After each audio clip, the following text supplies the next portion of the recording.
ചേർക്കണേ നിൻ കൈകളിൽ. നാഥ ലളിത കൃപയുടെ വർഷമനുദിനമനുഭവിപ്പതിനരുളണേ. സഭയാകുമീ പുഷ്പമാം സാധുനൈതലിൽ നിന്റെ പാലനമല്ലാതെ എന്തി പൈതലിൽ.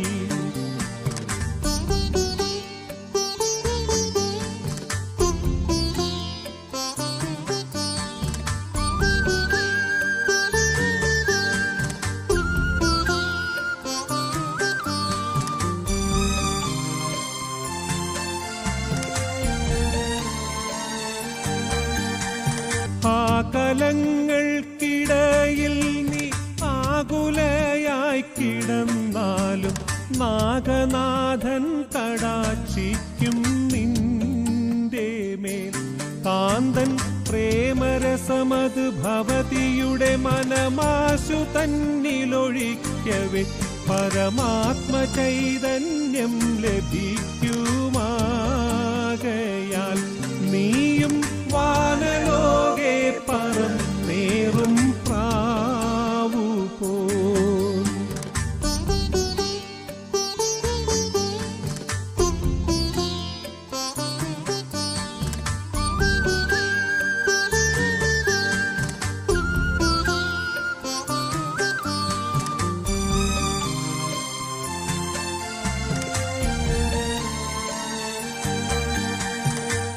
ആയിരമായിരം കോടി വാനഗോളങ്ങളെ താണ്ടി പോയിടും നിൻ മാർഗമോഹിക്കാവതോ.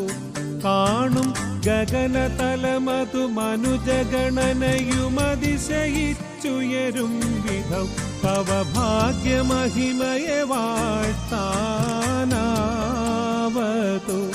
സൗഖ്യം ലേശമെങ്കിലും ഉരയിപ്പാൻ നാവിധോ.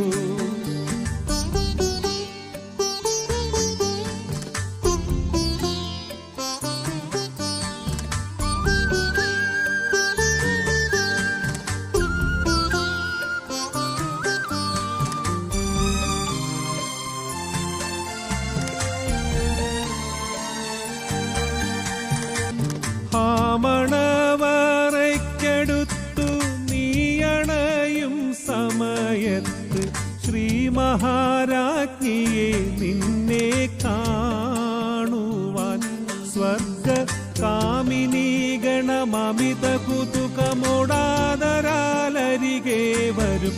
തവ കൈകളെ കാന്തൻ പിടിക്കും മോദമാൽ നിത്യ സ്നേഹഭാവനത്തിനുള്ളിൽ പൂകുവാൻ.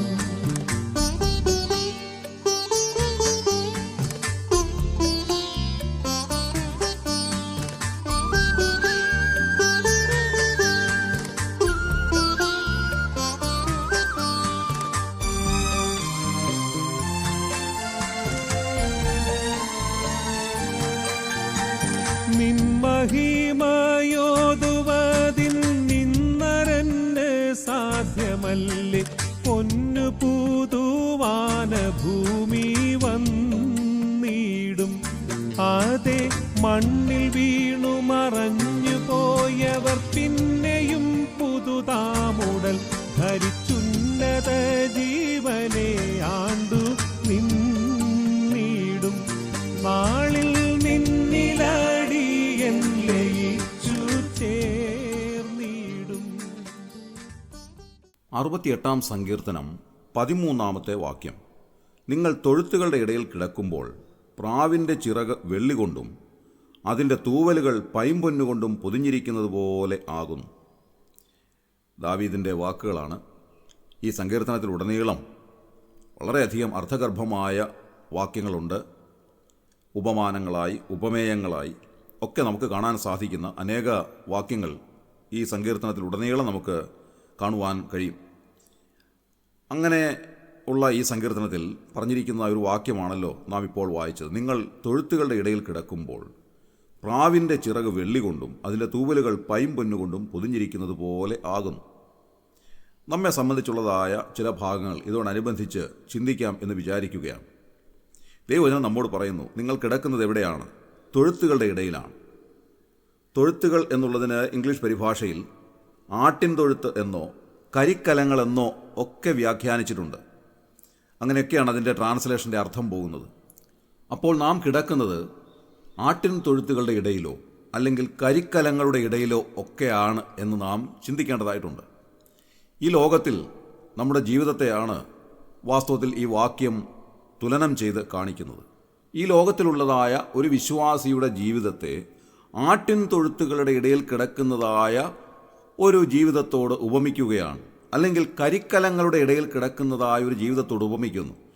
നമ്മുടെ ചുറ്റുപാടുകളുള്ളതായ സാഹചര്യങ്ങൾ എത്രയോ മലീമസമാണ് എന്നുള്ളത് ഈ വാക്യത്തിലൂടെ വിവക്ഷിക്കുന്നുണ്ട്.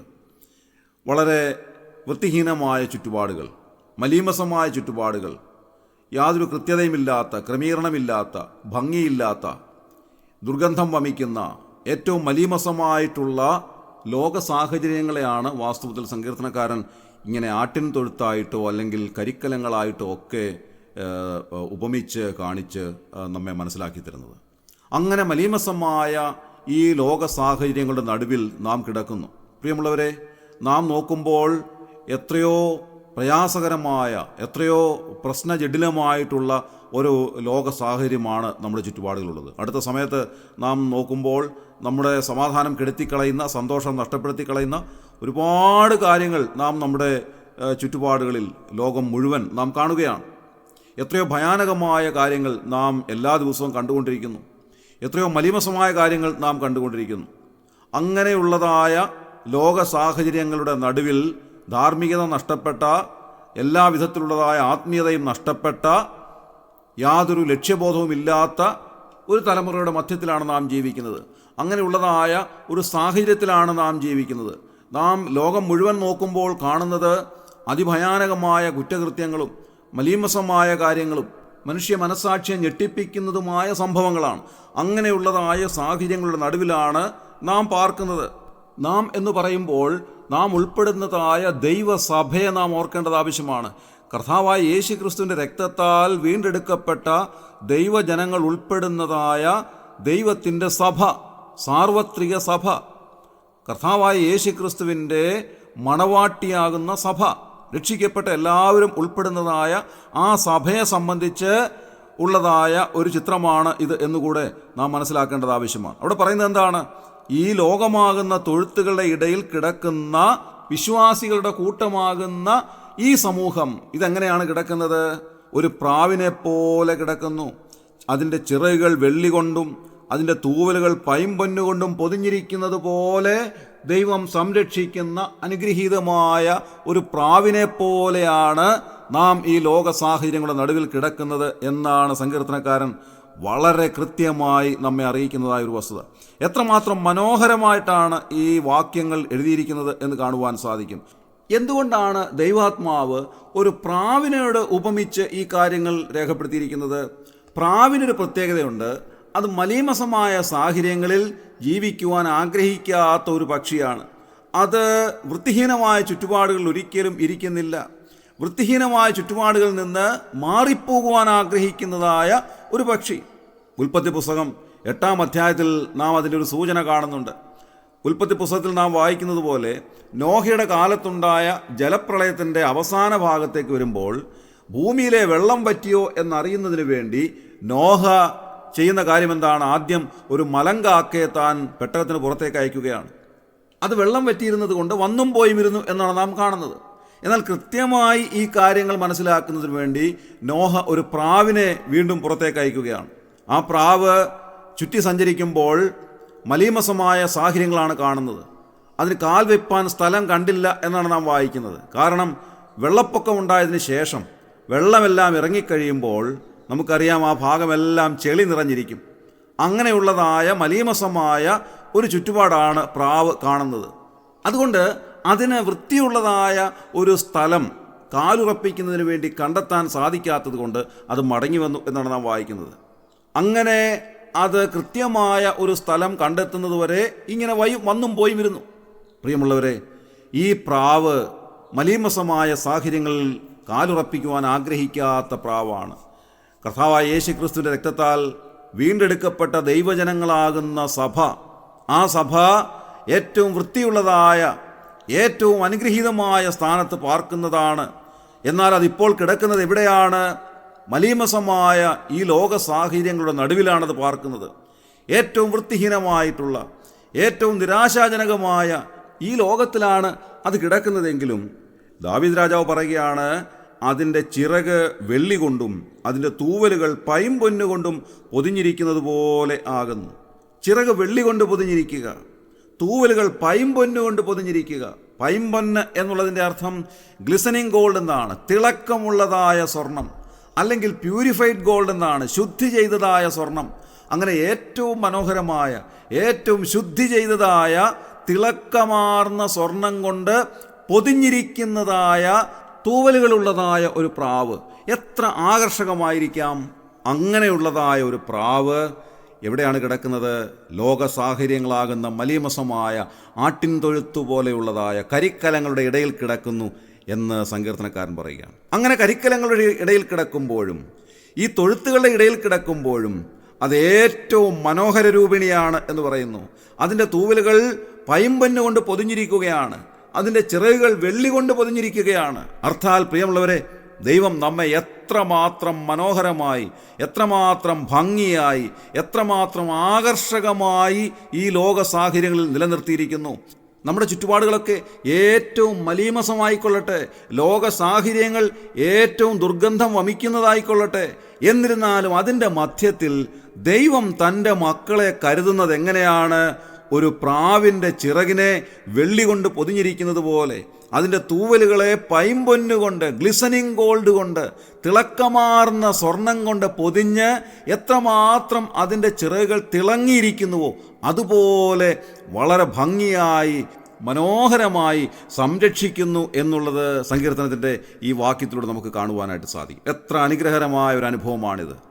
ഈ ലോകം എത്രമാത്രം സങ്കടകരമായിരിക്കുന്നുവോ, എത്രമാത്രം ദുർഗന്ധപൂരിതമായിരിക്കുന്നുവോ, എന്നാൽ അതിൻ്റെ മധ്യത്തിൽ ദൈവം തൻ്റെ ജനത്തെ കാത്തു പരിപാലിക്കുന്നത് എത്ര അനുഗ്രഹകരമായ അവസ്ഥയിലാണ്. എത്ര മനോഹരമായി കർത്താവ് നമ്മെ പരിപാലിക്കുന്നു, നമ്മെ എത്രമാത്രം ദൈവം കരുതുന്നു. 103-ാം സങ്കീർത്തനത്തിൽ നാം വായിക്കുന്നത് പോലെ അവൻ ദയയും കരുണയും നിന്നെ അണിയിക്കുന്നു. അത്രമാത്രം നമ്മെ അണിയിച്ചൊരുക്കി ഭംഗിയായി ഈ ലോകത്തിൽ പരിപാലിക്കുന്ന കർത്താവിൻ്റെ കരങ്ങൾക്കായി നമുക്ക് നന്ദിയോടെ സ്തോത്രം ചെയ്യാം. മലീമസമായ ഈ ലോകത്തിൽ കരിക്കലങ്ങളുടെ ഇടയിലെന്ന പോലെ, ആട്ടിൻ തൊഴുത്തുകളുടെ ഇടയിലെന്ന പോലെ നാം കിടക്കുന്നുവെങ്കിലും എത്രമാത്രം മനോഹരമായി, ഭംഗിയായി കർത്താവ് നമ്മെ പരിപാലിക്കുന്നു. മഹാകവി KV സൈമൺ സാറ് ഈ ഭാഗത്തെ ഉദ്ധരിച്ചുകൊണ്ട് എഴുതിയിട്ടുള്ളതായ ചില വരികൾ ഒന്ന് പാടിക്കൊണ്ട് ഈ ധ്യാനചിന്തകൾ അവസാനിപ്പിക്കുവാൻ ഞാൻ ആഗ്രഹിക്കുകയാണ്. ഹാ കലങ്ങൾക്കിടയിൽ നീ ആകുലയായി കിടന്നാലും, ഹാ കലങ്ങൾക്കിടയിൽ നീ ആകുലയായി കിടന്നാലും, നാഗനാഥൻ കടാക്ഷിക്കും നിന്റെ മേൽ. കാന്തൻ പ്രേമരസമധുഭവതിയുടെ മനമാശു തന്നിലൊഴിക്കവേ പരമാത്മചൈതന്യം ലഭിക്കുമാകയാൽ, നീയും വാനലോകെ പറന്നേറും പ്രാവു പോൽ, നീയും വാനലോകെ പറന്നേറും പ്രാവു പോൽ. നമ്മുടെ കണ്ണുകൾ അടയ്ക്കാം, പ്രാർത്ഥിക്കാം. ക്രിസ്തുവേശുവിലൂടെ അതിവാത്സല്യമായി ഞങ്ങളെ സ്നേഹിക്കുന്ന സ്വർഗീയ പിതാവാ നല്ല ദൈവമേ, അനുഗ്രഹകരമായ ഈ പ്രഭാതത്തിനായി ഞങ്ങൾ നന്ദിയോടെ സ്തോത്രം ചെയ്യുന്നു. കർത്താവെ, ഞങ്ങൾ ചിന്തിച്ചതുപോലെ ലോക സാഹചര്യങ്ങൾ എത്രയോ മലീമസമായിട്ടുള്ളതാണ്, എത്രയോ വൃത്തിഹീനമായിട്ടുള്ളതാണ്. എന്നാൽ അതിൻ്റെ മധ്യത്തിൽ അവിടുത്തെ ജനത്തെ അവിടുന്ന് ഒരു പ്രാവിനെ പോലെ പൊതിഞ്ഞ് സംരക്ഷിക്കുന്നതിനായി ഞങ്ങൾ നന്ദിയോടെ സ്തുതിക്കുന്നു. അതിൻ്റെ ചിറകുകളെ വെള്ളി കൊണ്ടും അതിൻ്റെ തൂവലുകളെ പൈമ്പൊന്നുകൊണ്ടും പൊതിഞ്ഞിരിക്കുന്നത് പോലെ അവിടുത്തെ ജനത്തെ അവിടുന്ന് എത്രമാത്രം അനുഗ്രഹമായി, മനോഹരമായി, ഭംഗിയായി കാത്തു പരിപാലിക്കുന്നു എന്നുള്ളത് ഓർത്ത് ഞങ്ങൾ ഇന്ന് രാവിലെ നന്ദി നിറഞ്ഞ ഹൃദയത്തോടെ സ്തോത്രം ചെയ്യുകയാണ്. ഈ കഴിഞ്ഞ നാളുകളിലൊക്കെ അവിടുന്ന് ഞങ്ങളെ പരിപാലിച്ച വിധങ്ങൾക്കായി ഞങ്ങൾ നന്ദി പറയുന്നു. കർത്താവെ, ഭയപ്പെടുത്തുന്ന ലോക സാഹചര്യങ്ങളുടെ മധ്യത്തിൽ, വൃത്തിഹീനമായ മലീമസമായ ലോക സാഹചര്യങ്ങളുടെ മധ്യത്തിൽ ഒരു പ്രാവിനെപ്പോലെ ഞങ്ങളെ പരിപാലിക്കുന്ന അവിടുത്തെ കരുതലിന് ഇന്ന് രാവിലെ ഞങ്ങൾ നന്ദിയോടെ സ്തോത്രം ചെയ്യുന്നു. ഇന്ന് രാവിലെ ഞങ്ങളെല്ലാവരെയും അവിടുത്തെ കരങ്ങളിലേക്ക് സമർപ്പിക്കുന്ന കർത്താവെ, ഞങ്ങളെ അവിടുന്ന് സംരക്ഷിക്കുന്നതിനായി സ്തോത്രം. ഞങ്ങളെ കരുതുന്ന വിധങ്ങൾക്കായി ഞങ്ങൾ നന്ദിയോടെ സ്തോത്രം ചെയ്യുന്നു. ഇന്നത്തെ ദിവസം കർത്താവേ, ഞങ്ങൾ പോകുന്നതായ പാതകളിൽ അവിടുത്തെ കരം ഞങ്ങളോട് കൂടെ ഇരിക്കണമേ. തിരുസാന്നിധ്യം ഞങ്ങളോട് കൂടെ പോരണമേ കർത്താവേ. ഈ ശുശ്രൂഷയിൽ സംബന്ധിച്ച് എല്ലാവരെയും അവിടുന്ന് അനുഗ്രഹിക്കണമേ. അവരെല്ലാം അവിടുന്ന് കാത്തുപരിപാലിക്കണമേ. അവരുടെ ആവശ്യങ്ങളിൽ കൂടെ ഇരിക്കണമേ കർത്താവേ. ഇന്നത്തെ ദിവസം ഏറ്റവും അനുഗ്രഹകരമായ സന്തോഷകരമായ ഒരു ദിവസമാക്കി ഞങ്ങൾക്ക് സമ്മാനിക്കണമെന്ന് പ്രാർത്ഥിക്കുന്നു. ഞങ്ങളുടെ പ്രാർത്ഥന അവിടുന്ന് കേട്ടതിനായി സ്തോത്രം. ഞങ്ങളുടെ കർത്താവിൻ്റെ രക്ഷിതാവുമായ യേശു ക്രിസ്തുവിൻ്റെ ധന്യമായ നാമത്തിൽ തന്നെ. ആമേൻ.